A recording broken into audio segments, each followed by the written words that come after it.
la situación de la violencia durante este proceso electoral contra los candidatos, contra algunos aspirantes, contra exfuncionarios y funcionarios. Ya nos lo decía también lo que dice Integralia, los cifras y números que esto existe, pero la lectura que podremos darle también es interesante lo que aporten especialistas y gente conocedora de estos temas que han estado viendo toda esta situación y conocen más sobre el tema. Por ello, doy la bienvenida y saludo a Raúl Tortolero, consultor político especialista en derechos humanos, a quien le agradezco este enlace, esta posibilidad de platicar con usted, consultor, y preguntarle primero, ¿qué opinión le merece después de ver lo que sucedió? Ni siquiera tenemos que irnos muy lejos, desde el jueves hacia acá, donde ya hubo un asesinato de un candidato, hubo atentados contra otros, y la lista y los números siguen subiendo sin que se vea cómo van a detenerlos y que los candidatos pues creo que ya empiezan a salir con cierto temor a la calle.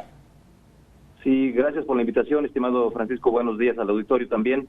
Pues vemos que hay una escalada de violencia, 32 candidatos asesinados en lo que va del periodo electoral de septiembre a abril, 39 políticos asesinados en el país, sobre todo en los estados de Veracruz, Jalisco, Oaxaca, Guerrero, pero un poco en todos los estados ha habido cierta violencia, y esto, lo más grave de esto es que esto es lo que se ha reportado, pero imagínate el nivel de coacción, el nivel que tienen para la violencia, para inhibir la voluntad de los políticos, lo que van a proponer, para obligarlos a quedarse en su casa, a no hacer campañas, a no salir, a no trabajar por la gente, no servir al país.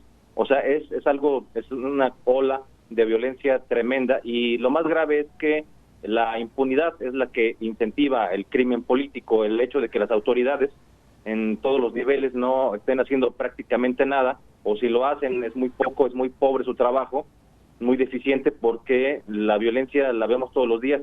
La violencia se está convirtiendo en uno de los principales electores, en el gran elector. La violencia gana terreno y se convierte en el gran elector de México. Este es un riesgo para la democracia, porque en la medida en que aumenta la violencia, por supuesto que la democracia va palideciendo, va haciéndose más pálida, ¿no? Se va desvaneciendo. No podemos estarle apostando a que la violencia continúe. Debemos ser mucho más exigentes con las autoridades, de manera que puedan resolver el tema de la violencia y no sea algo que nos esté alarmando todos los días. Hay gente que ya lo toma como algo muy natural. Han matado poquitos, dicen, ¿no? Han lesionado a poquitos, ¿no? Pues sí, pero no se trata de eso. Cada asesinato es gravísimo. En cada asesinato muere la democracia, en cada asesinato político y bueno, y no político, muere la democracia, muere nuestro sistema, digamos, de derecho. Hay que tener en cuenta que la actividad política en México como en el mundo es un derecho humano. O sea, no es una gracia, no es un favor que nos concedan las autoridades para que podamos realizar acciones, sino que es un derecho humano y debe ser preservado. El Estado tiene la obligación de garantizar el derecho humano a la participación política, a reunirse, a pensar de la manera que prefiera, a votar, por supuesto, a la realización de las elecciones, y esto no se está dando así. Vemos que el gran elector, como mencionábamos, se está convirtiendo en la violencia. La violencia está tomando este carácter, esta personalidad de ser el gran elector. Ya se deciden las cosas en muchos lugares por los asesinatos, por las amenazas, por los golpes. Es una cuestión cada día más grave. Creo que debemos de recurrir a instancias inclusive internacionales. Recordemos que la OEA tiene una participación muy importante también en derechos humanos, es decir, una de las principales líneas de acción, de ejes de acción de la OEA es los derechos humanos. Creo que aquí debemos de recurrir, así como hubo un candidato por ahí en Nuevo León, ¿no?, que recurrió a la OEA porque se sintió perseguido, se sintió presionado. Yo creo que deberíamos hacer esto en todos los casos, todos los actores políticos, todos los partidos políticos que se sientan presionados de alguna manera, inhibidos por la violencia que se ejerce contra ellos, deben de elevar y que bueno, sobre todo no han tenido resultados con las autoridades locales en todos los sentidos para esto, y no han logrado la protección necesaria que han pedido. La han logrado muy poco. Sí hay protección para algunos candidatos, pero realmente son muy pocos, ¿no?, con respecto del nivel de violencia que hay en todo el país. Creo que debemos de recurrir a la OEA. Este sería un buen camino para tratar de presionar a las autoridades mexicanas para que hagan algo y no se queden con los brazos cruzados fomentando la impunidad. Yo ya mencionaba un poco, consultor, el tema de que si bien les ofrecieron la protección a los candidatos, pues uno, posiblemente no alcancen los policías que hay disponibles, porque hay que atender otros temas también en cuanto a inseguridad se refiere de las ciudades, pero otra es, pues no a todos van y les avisan que hay algo, un posible atentado en camino. Algunos pues ni siquiera sabían que había riesgo alguno y les costó la vida.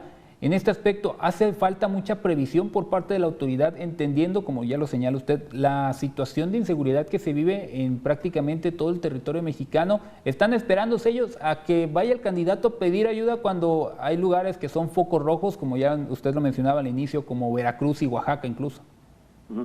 Yo creo que sí, yo creo que están esperando, digamos, que les pidan el favor en lugar de actuar como deben actuar, ¿no? De oficio, digamos, ¿no? Por sí mismos, sin necesidad de que nadie lo solicite.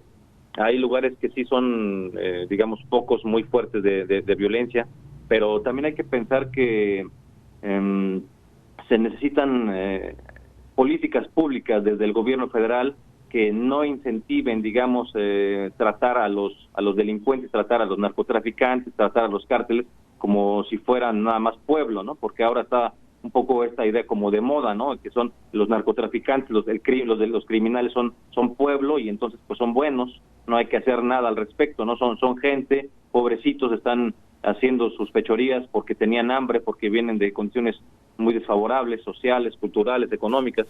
Pero no podemos pensar así.